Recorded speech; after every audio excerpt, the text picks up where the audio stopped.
Hello everyone, welcome back to my channel Blushy Panda. সবাই কেমন আছেন? আশা করি সবাই অনেক ভালো আছেন। আপনাদের দোয়ায় আমিও কিন্তু বেশ ভালো আছি। তো আমার বেসিক্যালি ফাইনাল এক্সাম শেষ হয়েছে বেশ কয়েকদিন আগে, অ্যান্ড আমার এখন হচ্ছে সেমিস্টার ব্রেক চলছে। সো সেমিস্টার ব্রেক যেহেতু আছে, এই সময়টা অনেকটাই রিল্যাক্সে থাকা হয়, যেহেতু ভার্সিটি নেই বা হচ্ছে পড়ার তেমন কোনো প্রেশার নেই। তো যাই হোক, এখানে আমি একটা দিয়া নিয়েছিলাম। এটা হচ্ছে আমি আমার বাসার যখন একটু টুকটাক কাজ করছিলাম তখন আমি খুঁজে পেয়েছি। তো এটাকে দেখে আমার মনের মধ্যে একটা জিনিস চিন্তা হলো যে কিছু একটা বানিয়ে ফেলি। তো এটাকে আমি বেসিক্যালি পেইন্ট করে একটু সুন্দর একটা রূপ দিতে চাচ্ছিলাম, বাট একটু বেশি ভাবলে যা হয়।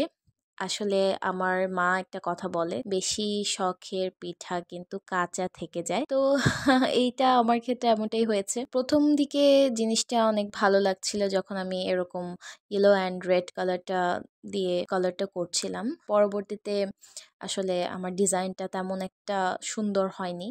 না হওয়ার পিছনে কারণ একটাই, সেটা হচ্ছে আমি কোনো প্ল্যান প্রোগ্রাম করে কাজটা শুরু করিনি, বা আমার মাথায় কোনো ডিজাইন ছিলও না। আমি যখন ডিজাইনটা করছিলাম জাস্ট র্যান্ডমলি আমার হাতটা আমি চালিয়েই যাচ্ছিলাম, বাট আমার কোনো এক্স্যাক্ট ডেস্টিনেশন ছিল না যে আমি এক্স্যাক্টলি এই ডিজাইনটাই করব, যার জন্য আমার ডিজাইনটা একদম সুন্দর হয়নি, আমার মতে একেবারেই ভালো হয়নি। স্টিল এটা দেখতে কিন্তু আমার কাছে অনেক ভালো লেগেছে।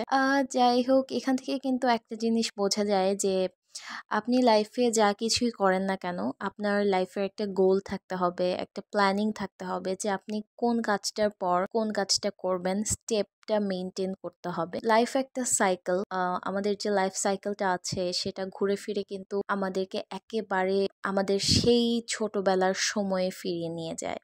যেমন আমরা যখন জন্ম হই, জন্মের পরে যতটা দুর্বল থাকি, মানুষ কিন্তু বৃদ্ধ হয়ে গেলে বৃদ্ধ অবস্থায় ঠিক ততটাই দুর্বল হয়ে যায়, এবং তাদেরকে টেক কেয়ার করার জন্য আরেকটা মানুষের প্রয়োজন হয়, যেটা আসলে যৌবনকালে বা হচ্ছে শক্তি সামর্থ্য থাকতে অন্য কোনো মানুষের সাহায্যের তেমন প্রয়োজন হয় না। তো বৃদ্ধকালে যেন সেই কষ্টটা বা মনের ভেতরের একটা হাহাকার অনেকেরই থেকে যায় যে আমি সময় থাকতে কেন এই কাজটা করলাম না, যেটার ফল আমাকে এখন ভোগ করতে হচ্ছে এই বৃদ্ধ বয়সে। তাই আমার মনে হয় যে প্ল্যান প্রোগ্রাম করে যে কোনো কাজ শুরু করা, যে কোনো কাজ করা, সেই মোতাবেক আগানো, এটা হচ্ছে বুদ্ধিমানের কাজ।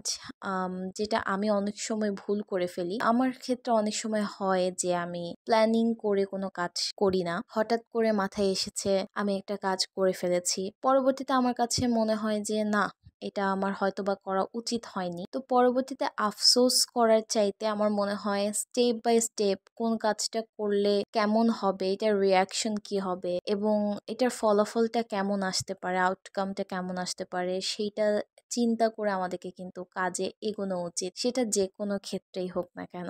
তো আমি আসলে আজকে একটু বেশি জ্ঞান দিয়ে ফেলছি। জ্ঞান দিচ্ছি না, আসলে আমার কাছে মনে হলো যে আপনাদের সাথে ব্যাপারটা শেয়ার করি। আর দেখেন, প্রথমে মোটামুটি চোখে লাগছিল, বাট এখন কেমন হয়ে গিয়েছে। তো যাই হোক, এটাই ছিল আমার দেয়া। যেমনই হোক না কেন, আমি যেহেতু নিজে হাতে বানিয়েছি, আর আমি মোটেও প্রফেশনাল আর্টিস্ট না। প্রফেশনাল কেন, আমি ছোটোখাটো আর্টিস্টও না বলা যায়। আমি আর্ট করিই না, বাট আমার মাঝে মধ্যে ফ্রি থাকলে একটু ছোট বোনের জিনিসপত্র নিয়ে ঘাটাঘাটি করতে খুবই মজা লাগে, আমার খুবই ভালো লাগে। তো আমি জাস্ট ওটাই করছিলাম, তো হুটহাট মাথায় চলে আসলো, তাই করলাম। যদি আপনাদের কারো কাছে এটা ভালো লেগে থাকে, যদিও সুন্দর হয়নি, তবুও যদি ভালো লেগে থাকে তাহলে কিন্তু অবশ্যই আমাকে কমেন্ট করে জানাবেন। আমি কিন্তু আগে এইগুলোর ছবি আমি পোস্ট করেছিলাম, তো আমি জাস্ট ভিডিওটা দিয়ে দিলাম। আমার কাছে মনে হলো যে এখান থেকে আমি ছোট্ট একটা লেসন আমি আমার লাইফে নিতে পেরেছি। তো আমিও এটা মানার চেষ্টা করব, আর আই হোপ যে যারা আমার মতো ভুলটা করে থাকেন তারা আপনারাও মেনে চলবেন।